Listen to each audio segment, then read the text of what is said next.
Oke, halo semuanya. Nah, ini adalah proses desain sebelum komponennya yang mau kita print itu dicetak. Jadi kita pastiin dulu semuanya udah oke. Nah, kalau misalnya sekira kita udah cek segala macamnya berhubungan dengan baut, seal atau komponen lainnya, kita udah bisa nih nyetak komponennya. Sekarang waktunya kita buka Ultimate Cura buat nge-slice komponen yang udah kita bikin tadi. Jadi komponen yang udah didesain itu dirubah ke G-code. Nah, G-code-nya itu kita buat merubah ke G-code itu kita pakai software Ultimate Cura.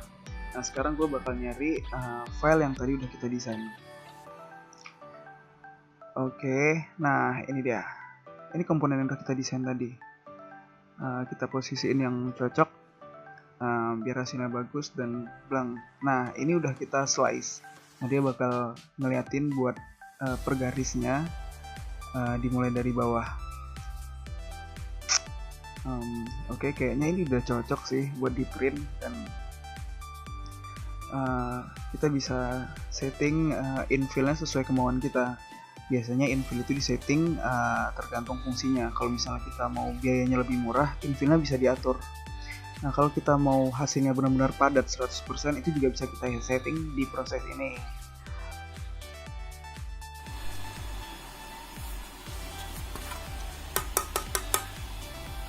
Ya, ini yang udah di 3D print, ini thickness-nya 5 mili. Ini pasangan sama ini.